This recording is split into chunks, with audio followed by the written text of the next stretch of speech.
A considerable portion of the happenings of life comes to us without any direct choosing on our part, and such happenings are generally regarded as having no relation to our will or character, but as appearing fortuitously, as occurring without a cause.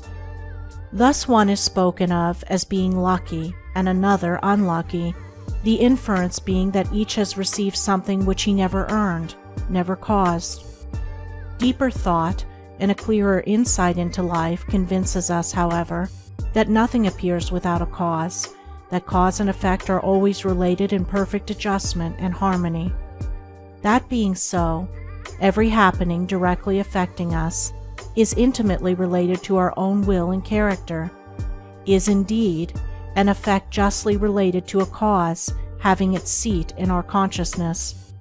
In a word, involuntary happenings of life are the results of our own thoughts and deeds. This, I admit, is not apparent on the surface, but what fundamental law, even in the physical universe, is so apparent?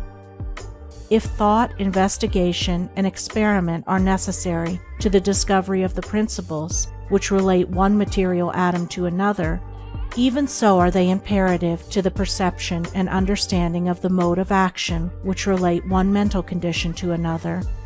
And such modes, such laws, are known by the right doer, by him who has acquired an understanding mind by the practice of true actions. We reap as we sow. Those things which come to us, though not by our own choosing, are by our own causing. The drunkard did not choose the delirium tremens or insanity which overtook him, but he caused it by his own deeds. In this case the law is plain to all minds, but where it is not so plain, it is none the less true. Within ourselves is the deep-seated cause of all our sufferings, the spring of all our joys.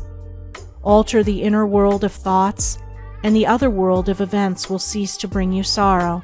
Make the heart pure, and to you all things will be pure, all occurrences happy and in true order. Within yourselves deliverance must be sought. Each man his prison makes. Each hath such lordship as the loftiest ones. Nay, for with powers above, around, below, as with all flesh and whatsoever lives, act maketh joy or woe. Our life is good or bad, enslaved or free, according to its causation in our thoughts. For out of these thoughts spring all our deeds, and from these deeds come equitable results. We cannot seize good results violently, like a thief, and claim and enjoy them, but we can bring them to pass by setting in motion the cause within ourselves. Men strive for money, sigh for happiness, and would gladly possess wisdom, yet fail to secure these things, while they see others to whom these blessings appear to come unbidden. The reason is that they have generated causes which prevent the fulfillment of their wishes and efforts. Each life is a perfectly woven network of causes and effects, of efforts or lack of efforts, and results, and good results can only be reached by initiating good efforts, good causes. The doer of true actions, who pursues sound methods, grounded on right principles, will not need to strive and struggle for good results. They will be there as the effects of his righteous rule of life. He will reap the fruit of his own actions, and the reaping will be in gladness and peace. This truth of sowing and reaping in the moral sphere is a simple one, yet men are slow to understand and accept it. We have been told by a wise one that the children of darkness are wiser in their day than the children of light. And who would expect, in the material world, to reap and eat where he had not sown and planted?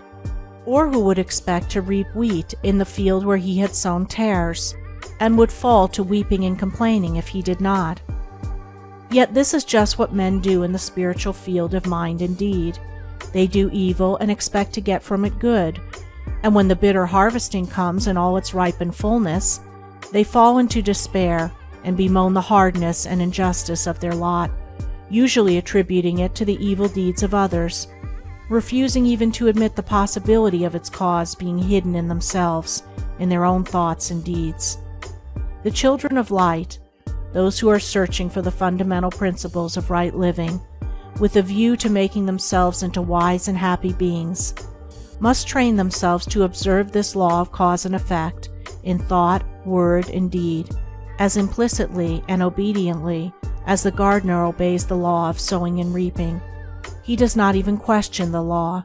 He recognizes and obeys it. When the wisdom which he instinctively practices in his garden is practiced by men in the garden of their minds, when the law of the sowing of deeds is so fully recognized that it can no longer be doubted or questioned, then it will be just as faithfully followed by the sowing of those actions which will bring about a reaping of happiness and well-being for all. As the children of matter obey the laws of matter, so let the children of spirit obey the laws of spirit, for the law of matter and the law of spirit are one, but they are two aspects of one thing, the outworking of one principle in opposite directions.